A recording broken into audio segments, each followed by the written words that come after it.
This test has 3 parts. In each part, you'll hear a number of different extracts. At the start of each extract, you'll hear this sound. You'll have time to read the questions before you hear each extract, and you'll hear each extract once only. Complete your answers as you listen. At the end of the test, you'll have 2 minutes to check your answers. Part A. In this part of the test, you'll hear 2 different extracts. In each extract, a health professional is talking to a patient. For questions 1 to 24, complete the notes with information you hear.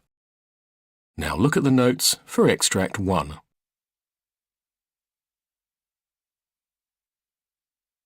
Extract 1, questions 1 to 12. You hear a gastroenterologist talking to a patient called Andrew Taylor. For questions 1 to 12, complete the notes with a word or short phrase.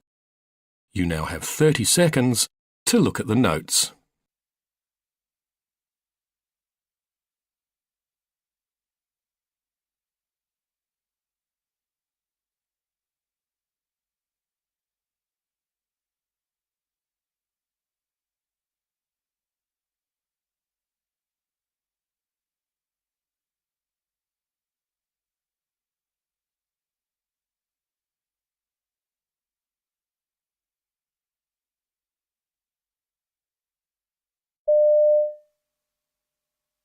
Good morning, Mr. Taylor.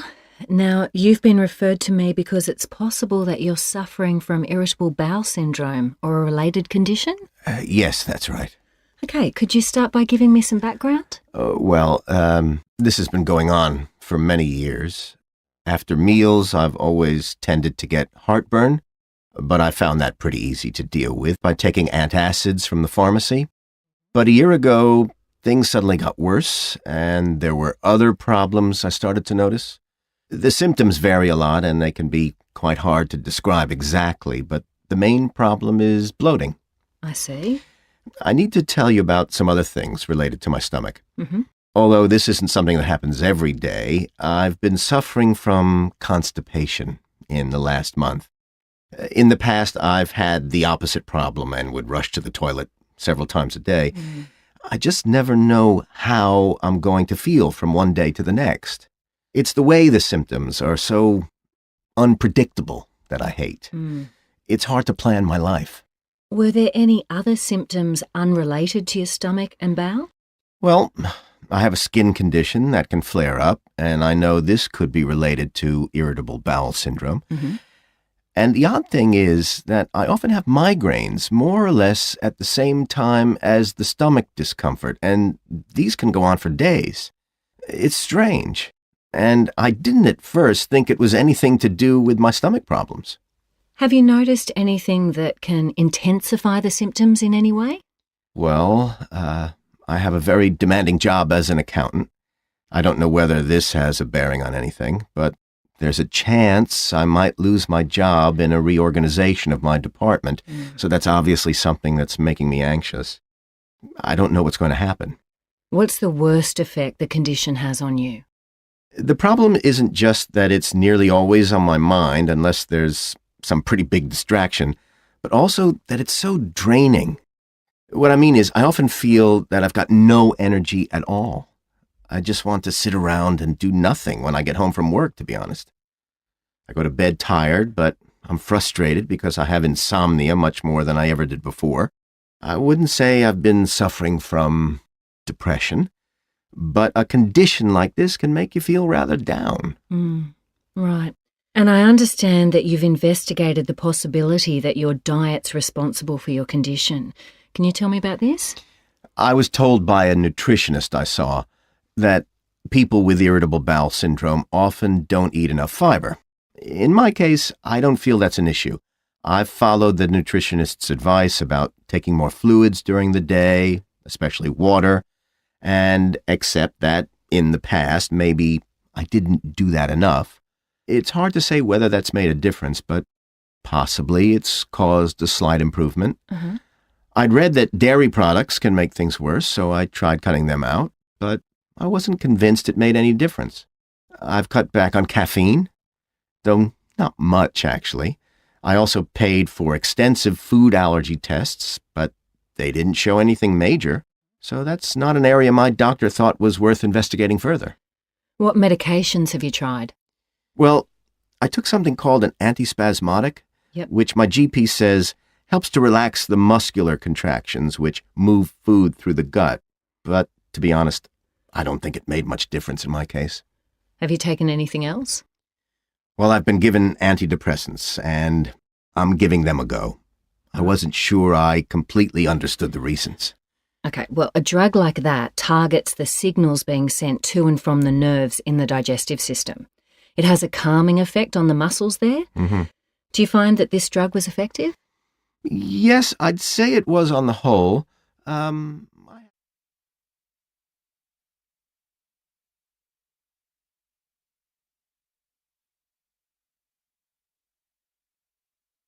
Extract 2. Questions 13 to 24. You hear a hospital neurologist talking to a new patient called Kathy Tanner. For questions 13 to 24, complete the notes with a word or short phrase. You now have 30 seconds to look at the notes.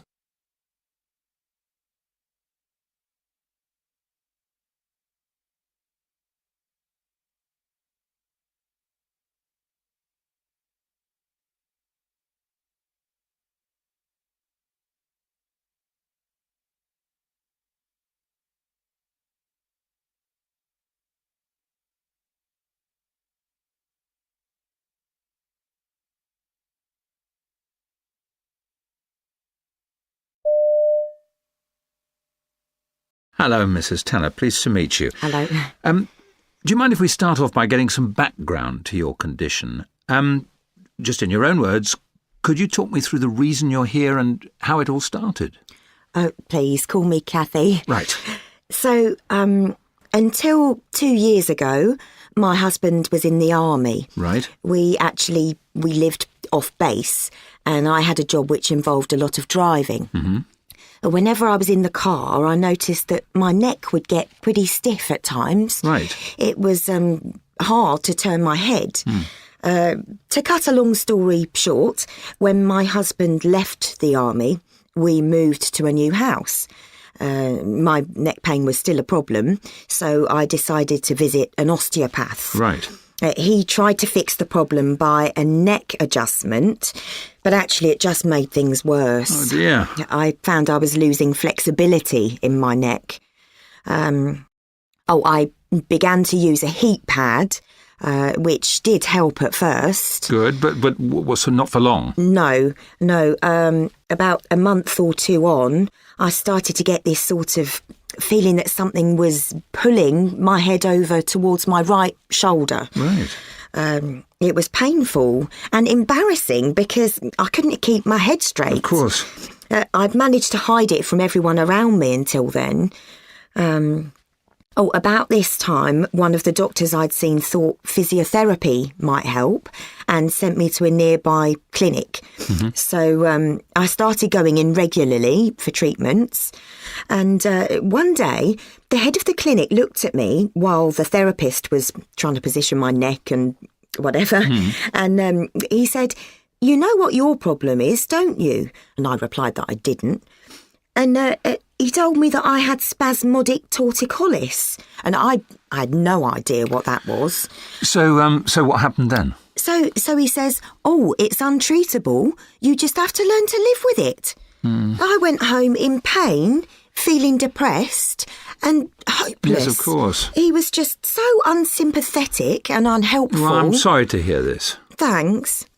So, my diagnosis of spasmodic torticollis was in June.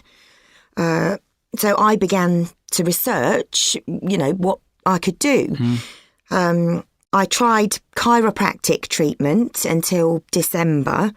It cost a fortune, but did no good. Oh, dear. The pulling and pain continued to increase.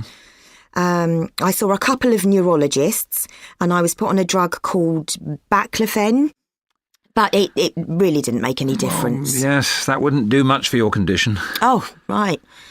Anyway, the one really good thing I did at that time was to join a support group for spasmodic torticollis patients, so at least I knew I wasn't alone with the condition. But mostly, I just sat at home a lot. In order to get a bit of pain relief, I got myself an orthopaedic chair, and that did give me some support. Right. In November, I saw something in a magazine in the medical section.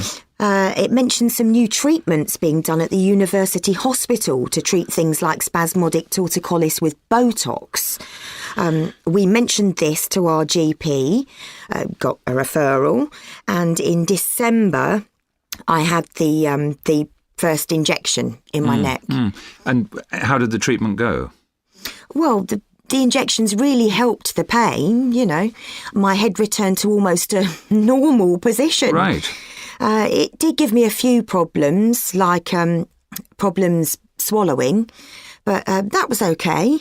I thought I'd received a miracle cure. I was devastated when everything started to come back like before, and I went back to the hospital in May. At this time, the results weren't quite as good.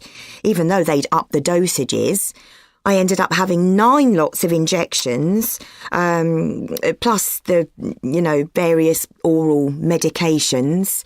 So I can't remember what they were. No, it doesn't matter. But nothing really made much difference. I just got more and more confused, and loss of memory became a problem too. Just for pain relief, they ended up giving me a pump so I could give myself morphine. Finally, I saw something in my ST support group's magazine about a relatively new type of surgery being done by a local neurologist, and that would be you. So here I am. And we will do our best to help you. Now, just a few more questions.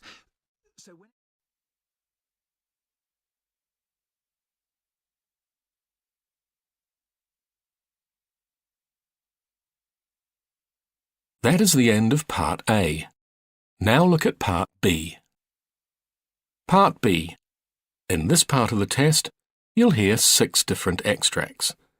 In each extract, you'll hear people talking in a different healthcare setting. For questions 25 to 30, choose the answer A, B, or C, which fits best according to what you hear. You'll have time to read each question before you listen.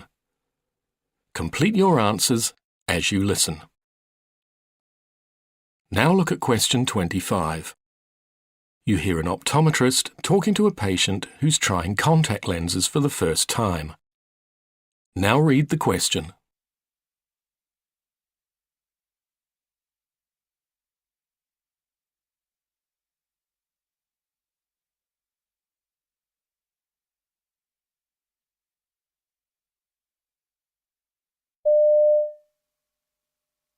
Now, you've had the lenses in for a few minutes. How are they feeling?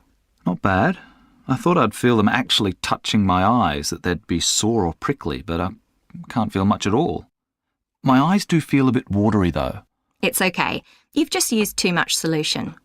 Now, in a few minutes, I'll get you to try taking them out and inserting them again by yourself. I had no trouble taking them out earlier, but I'm not confident about putting them in. I worry I'll press too hard. That's unlikely to happen. Things look rather distorted, though. I mean, I can't make out the letters on that chart. Any of them? Those lower down. Let's give things another minute to settle down.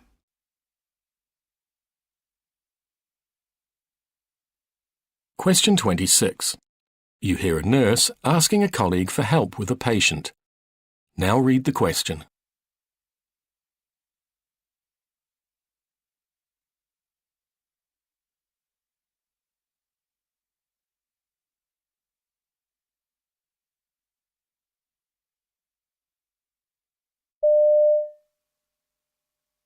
Kathy, could you help me with the patient in bed 103?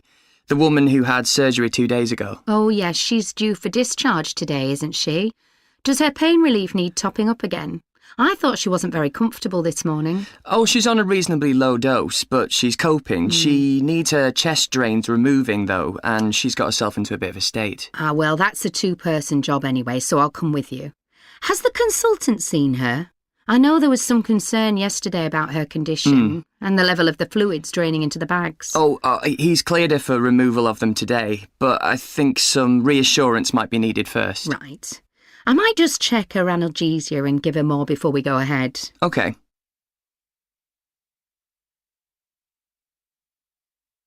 Question 27.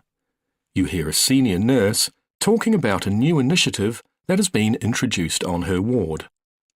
Now read the question.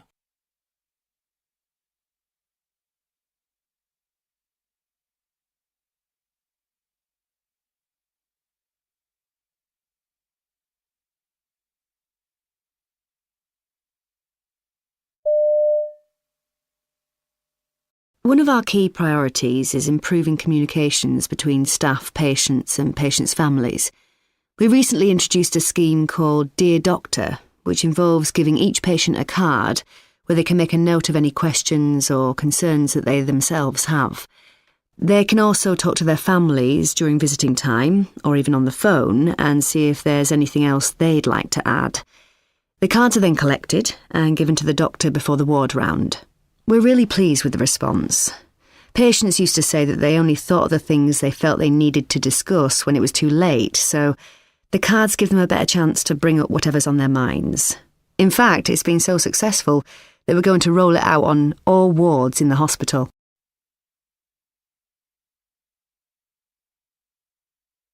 Question 28. You hear two radiologists talking about the type of scan to be given to a patient. Now read the question.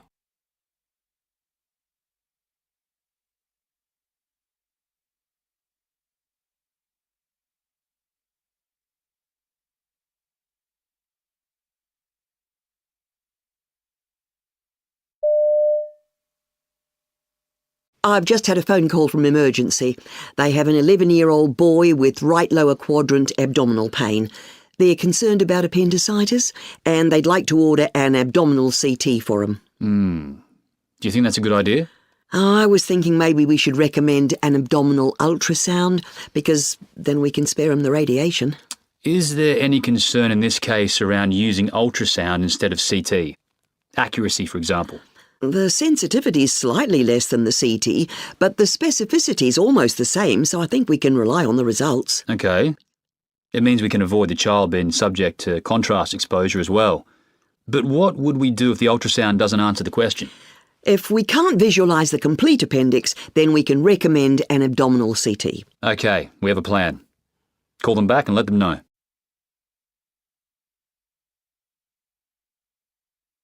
Question 29. You hear part of a surgical team's briefing. Now read the question.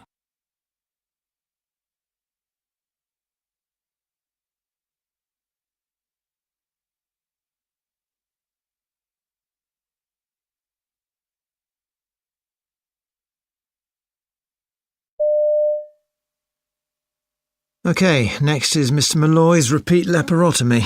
Any anaesthesia issues? We don't expect any particular problems. He's relatively fit and well, except for his epilepsy, which is under good control. His BMI is 35. But will we need the obesity bed? It shouldn't be an issue. And what about the epilepsy post-operative management? He's taking his oral medications, and we can use an IV if necessary. I know he was in a lot of discomfort after his last surgery, and this time he's going to need a larger midline incision. It may be worth thinking about an epidural. He's certainly at the extremely low edge in terms of pain threshold.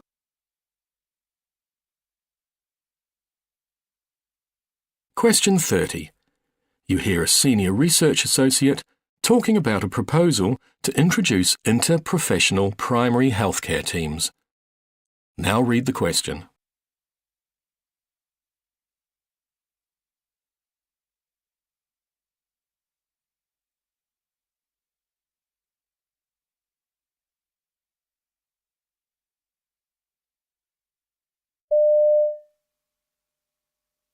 We're looking at opportunities to improve the effectiveness of health and healthcare systems here in Canada. One of the interventions we're looking at is interprofessional primary care teams, groups of professionals working together collaboratively to provide services including healthcare, social services, and advice to patients within the primary care setting. There's evidence that teams like these can improve chronic disease outcomes, including diabetes, hypertension, and heart disease, as well as mental health problems. There's also evidence that improvements can be made in terms of both access to and coordination of care. Now, the extent to which these teams could affect the costs of healthcare in such areas isn't quite clear within the evidence, but the work we're doing aims to address such issues while looking at the challenges of implementation and evaluation.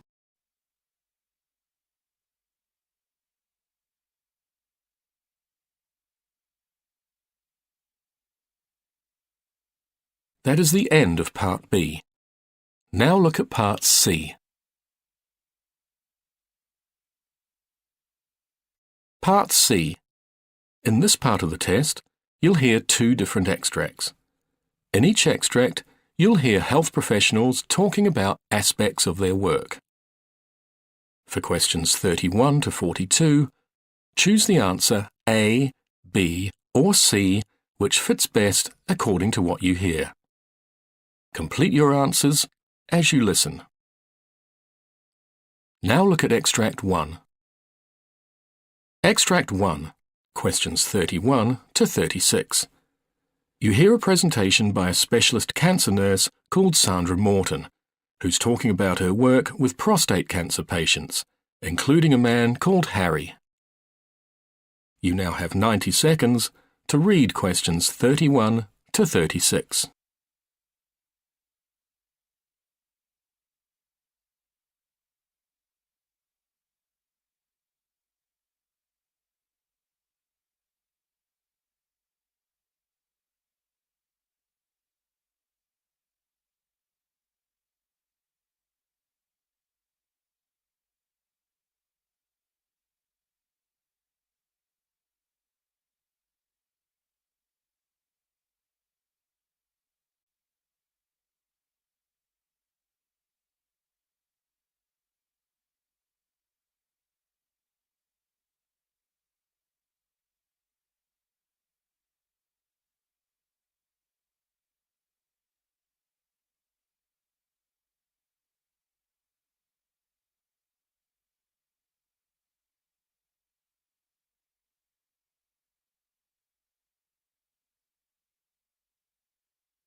My name's Sandra Morton and I'm a specialist cancer nurse, helping cancer patients deal with their diagnosis and treatment. I'd like to tell you about the type of work I do, and particularly about one of my patients, recently diagnosed with prostate cancer. Let's call him Harry, to illustrate the sort of things I get involved with. Now, before we get on to Harry, I'll give you a bit of background. Clearly, my job covers many aspects of patient care, but what's the priority? Firstly, prostate cancer is in fact the most common cancer in men in the UK, with over 40,000 new cases diagnosed every year. That's a staggering number. One problem is that this type of cancer actually develops very slowly, so there may be absolutely no sign that you have it for years. So, if we're going to reduce the number of cases, it's vital that people like me get the word out to as many men as possible, that we tell them how to spot the signs of prostate cancer, like an increased need to urinate or straining while urinating. Unfortunately, the cancer can be at an advanced stage by the time patients come in for tests, at which point the available treatments are far less effective. So, let me tell you a bit more about my patient Harry. Like many middle-aged men, Harry was offered a routine health check at his local doctor's surgery. As far as he was concerned, he had no particular health problems or obvious symptoms at the time, and so he almost ignored the invitation. But he'd promised his family he'd look after himself. His wife had died of ovarian cancer some years before, so he felt obliged to go. It was during his appointment that, based on a few symptoms he mentioned, Harry's doctor decided that he'd need further investigation for prostate cancer and referred him to a specialist clinic at the hospital. Harry's trip to the clinic started with a routine blood test, which initially showed a slightly low haemoglobin level. A further test then revealed that his PSA, the prostate-specific antigen, was high at 20. He then saw a urology consultant who conducted a digital rectal examination and biopsy. A procedure that I always try to explain to patients may be uncomfortable, but is entirely necessary. In fact, though, Harry said the 3-week interval between having a biopsy taken and hearing the outcome was far more of an ordeal. Harry told me that when he went to see the consultant to get his results, he immediately sensed he was in trouble. Although the consultant was very considerate in delivering the news, unfortunately the indications were that Harry did indeed have prostate cancer. He was assured that the cancer was low-grade and not aggressive. Harry had suspected the worst, and though he'd tried to prepare himself for it by doing some online research, finally hearing that confirmation was still a shock.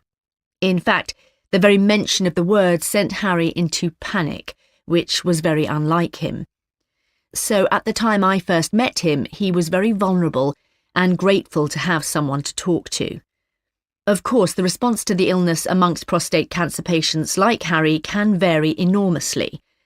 I've dealt with some men, for example, who haven't really realised the importance of keeping up their medication because they've felt relatively well, especially if they've been experiencing unwanted side effects. Unfortunately, though, any break gives the disease the perfect opportunity to spread into the bones, making it much more difficult to treat and a successful outcome less likely. And some treatments do cause some unfortunate effects, such as erectile dysfunction, which some men really feel uncomfortable discussing, because it's a sensitive issue. Other patients have mentioned that even though they've been given a lot of help, it's still difficult to weigh up the pros and cons of the various treatment options they're offered, from ultrasound or radiotherapy right through to radical prostatectomy. So responses like these need to be taken into account by specialist nurses when talking to patients.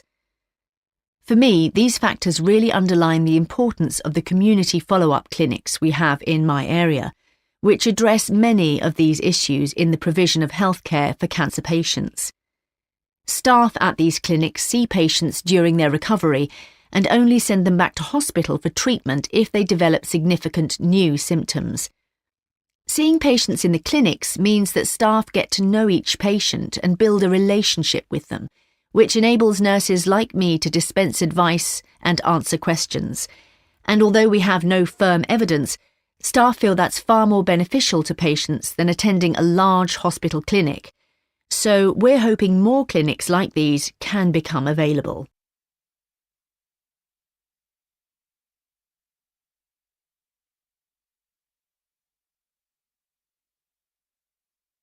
Now look at Extract 2. Extract 2, questions 37 to 42. You hear a neurologist called Dr. Frank Madison giving a presentation about the overuse of painkillers. You now have 90 seconds to read questions 37 to 42.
I'm Dr. Frank Madison, and I'm a neurologist with a special interest in the overuse of painkillers, particularly of opioids, something experts are now calling the silent epidemic.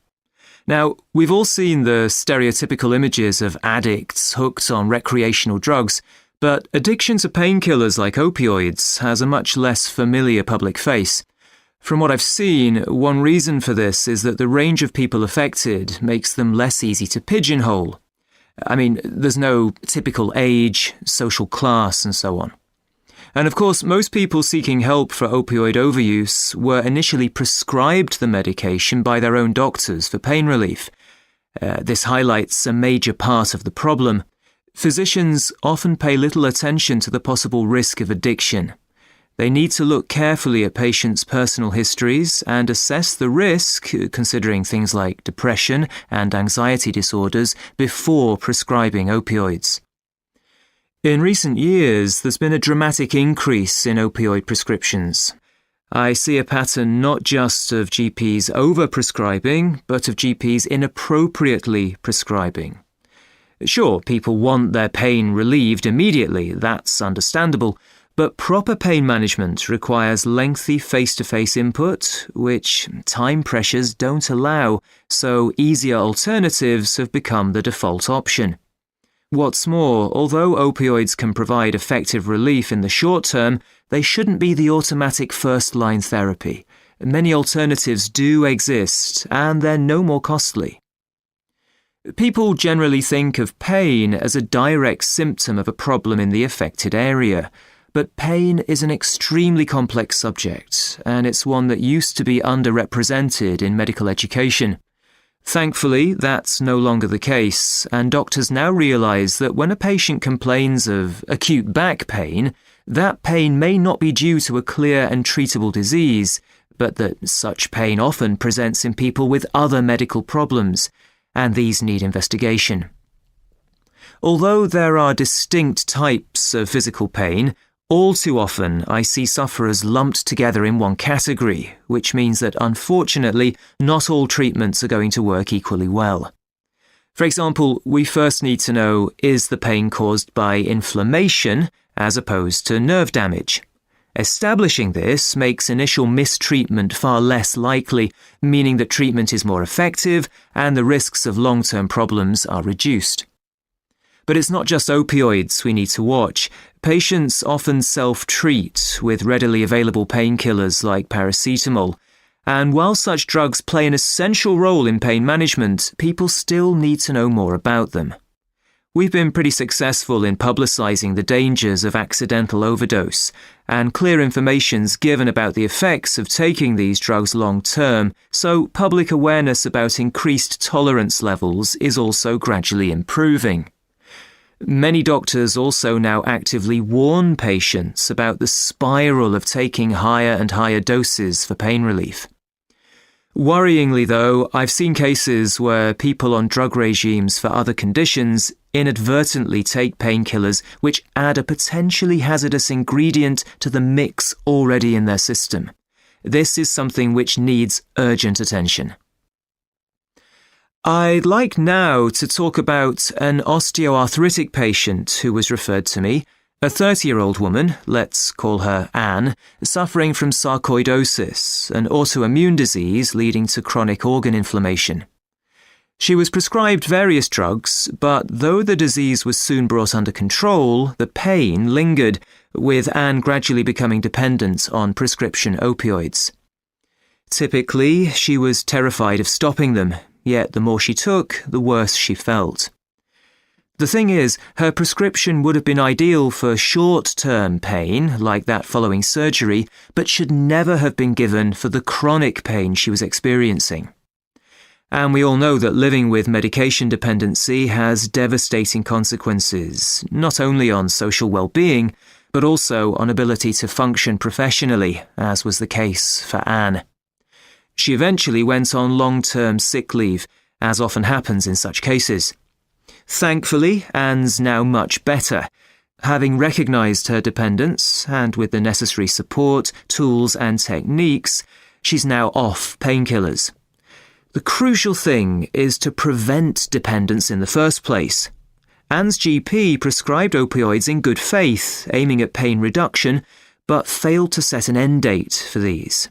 He hadn't anticipated the possibility of eventual drug reliance, this being new territory to him. Anne couldn't hide the visible results of the quantities she was eventually taking, so her GP questioned her about intake.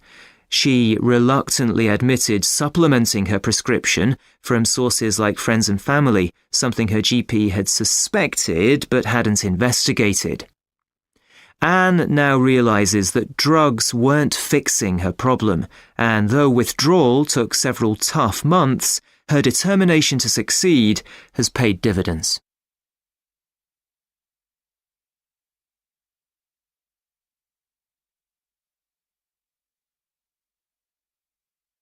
That is the end of Part C. You now have 2 minutes to check your answers.